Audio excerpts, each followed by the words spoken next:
السلام عليكم ورحمة الله وبركاته. سو دواada daawadayaashana sharafta leh ee ku xiran Dr. Paul Channel oo marka leh Dr. Saado Axmed Cumar oo idin leh maalin wanaagsan waxaan ku raadaa insha Allah taala waxaan guda galaynaa qodobkeeni saddexaad ee aan uga hadlaynay GI tract inflammations ama disease ku dhaca oo kooban insha Allah taala maanta waxaan ka hadlaynaa cudurka loo yaqaan esophagitis ama inflammation ama caabuqa ku dhaca hunguriga ama dhuunta insha Allah taala esophagitis waa inflammation ama caabuq ku dhaca hunguriga waana maaragtay waxa ugu badan ee sababa qofka in wax cuni waayo ama wax laqi waayo ama wax cabi waayo sidoo kale waa inflammation ka sababa waxyaabaha qaar in dadka xanuun ugu keeno oo maxaan ku radaa ay xanuunto laabta ay aad u xanuunto oo kale inflammation kan waxyaabaha keena maxay tahay marka intaan ka bilowno maadaama aan fahamnay esophagitis waxa keena waxay tahay kow in uu maaragtay dabac ku yimaado sphincterka ama xariga murqaha ee haaya afka maaragtay caloosha kore haaya meesha guriga iyo caloosha iska galaan ama iska qabtaan oo kale sphincterka haaya yaa maaragtay dabac ku yimid kadib waxaa dhalanaysa in uu soo baxo ama ay soo laabtaan wixii caloosha ku jiray keena maaragtay wixii caloosha ku jiray keenaan dhuunta imaadaan waxaa ka dhalanaysa markaasi in inflammationka caabuqii uu sababo markaasi in meeshii ay maaragtay ka dhashaan maaragtay nabaro iyo maaragtay in maaragtay bukoto dhuunti bukoto waxyaabaha ugu badan ee sababa marka in sphincterkaas dabco waxaa kamid ah in kow nerve maaragtay problem uu ku yimaado ama nerve hay sphincterkaasi inuu maaragtay isagu xanuun ku dhaco jirado oo dabco markaasi kow labo in dhar adag ama maaragtay suun oo kale qofka inuu ku xirto maaragtay ku-aadka sphincterkaas oo kale uu ku xirto taasoo sababaysa ama caloosha uu ku xirto taasoo sababaysa in maaragtay juice ama fluidkii ama foodkii cunadii caloosha ku jiray inay dib ugu soo laabtaan dhuunta dib ugu soo laabtaan sababtoo ah pressure xooggan ay la kulmeen oo kala kulmeen maaragtay banaanka taasoo sababtay maaragtay xarigii ama dhuuqsankii ama ceejintii la ceejiyay calooshii inay maaragtay dib usoo laabtaan waxaa kaloo iyadana keena waxay tahay maxaan ku ihahdaa in qofka uu qabo maxaan ku ihahdaa gas oo kale oo maaragtay laabtiraaca waxaa u naqaano oo kale oo ay soo laabtaan acidka caloosha ku jiro iyagoo maaragtay kulul kusoo laabtaan dhuuntii kusoo laabtaan mararka qaar xitaa qofka afkiisa ay soo gaaraan oo tufo waa dhici karta marka inflammationka dhammaan waxyaabahaas sababo waxay keenaan marka meeshii inay maaragtay isbedesho naturally waxay ahayd meel smooth ah oo maaragtay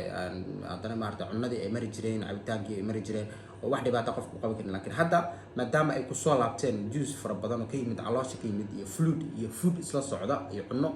waxaa dhacday meeshii inay marka isbedesho oo ay maaragtay qurunto oo maaragtay nabarra ka samaysmaan ay meeshii maaragtay nabar iyo dhaawacyo badan yeelato xanuuna marka meesha ka dhalanaya waxyaabaha ugu badan ee dhalanaya marka waxaa waaye laab xanuun ama laab dilaac waxyaabaha u naqaano oo kale qofka in maaragtay laabta ay aad u xanuunto oo maaragtay xanuun badan ka dareemo xagga hunguriga ama dhuunta uu ka dareemo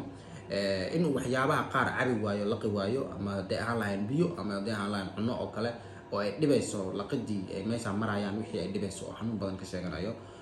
sometimes xitaa marka haddii isku qasbo dhiig maaragtay imaado dhiiggaasoo laba mid noqon kara inuu maaragtay hore usoo tafo soo xaakoodo ama in caloosha u gudbaano hadhow uu saxaroodo saxaro madow uu saxaroodo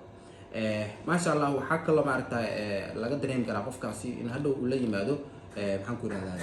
cudurro loo yaqaano idan maaragtay develop sameeyo infectionka ama inflammationka develop inuu sameeyo oo ay ka dhashaan maxaan ku yidhahdaa kansaro ay ka dhashaan iyadana waa ay dhici kartaa oo hadhow culays badan meeshaas uu ka dhasho maxaa lagu baari karaa marka waxa ugu caansan ee lagu baari karo waxay tahay endoscope wax loo yaqaan oo ah tubo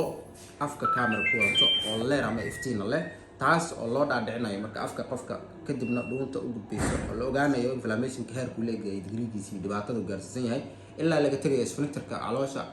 gudaheeda la ogaanayo problemka jira markaasi sidoo kale barium swallow waxa la jiro oo ah fluid cad dareere cad oo qofka afka laga siinayo uu cabayo iyadoo markaas la saarayo scan ama computer lagu baarayo la fiirinayo fluidkaasi dhibaatadaas maaragtay inuu sawiro oo la ogaado wixii maaragtay jira ee ka jira dhuunta ilaa ma caloosha ka jira la ogaado laakiin waxa ugu caansan la adeegsado oo maaragtay dhaqaatiirta aad u jecel yihiin oo maaragtay ay ka arkaan shaashad rasmi ah waa endoscopy ama tubada loo dhaadhiciyo dhuunta iyo caloosha loo dhaadhiciyo afka qofka laga geliyo okay maxaa u dawo ah marka qofka maxaa lagu daweyn karaa waxaan ogaanay cudurkan wuxuu yahay waxyaabaha dhaliya iyo qaabka aan ku baarayno iyo xanuunka maaragtay calaamadihiisa ayaan ogaanay maxaa daawo u ah marka waxa ugu badan daawo u ah waxa waaye kooska waxyaabaha sababay in maaragtay wax laga bedelo tusaale kale waxaan sheegnay in sphincterku dabacsan yahay problem sphincterku waa in la daweeyaa kow labo haddii qofka tight cloth uu jiro ama dhar uu ku dhuuqsan yahay uu jiro oo kale qofka waa in loo sheegaa dharka uu dabciyaa uu ka dejiyaa maaragtay erida uu ku xirayo maaragtay xariga ku sameynayo caloosha uu kaga adkeenayo labo haddii qofka alcohol uu isticmaali jiray iyadana problemku way keeni kartaa waa inuu alcohol ka joojiyaa saddex exercisada qaar tusaalahaan kale qofka inuu kaalfooto sameeyo oo kale oo maaragtay madaxii gacmihii hoos dhigto lugihii kor aadiyo oo kale wixii keentaa in ragage ay soo laabtaan wixii waa in lagala taliyaa marka exercise noocaas oo kale inuu iska bedelo ama iska dhaafo haddii karaankiisa uu yahay ama uu awoodi karo dawooyinka horta ugu horeeya waxaa kow ka ah sida hadda sheegay marka life cycle wax laga bedelo laba waxaa waa in medication ama dawo la isticmaalo marka waxa ugu caansan la siinayaan waxaa waa anti acidska oo macnaha waxaa inflammation ka keeno waxay tahay ragage-ka waxaa la socda acid fara badan marka waa in anti acid la siiyaa si acidkaas u yaraado sidaas lamidana waa in maaragtahay qofka loo qoraa kooska kale waxyaabaha keenayo tusaalahaan kale sphincterkii maxaa dabcay soomaa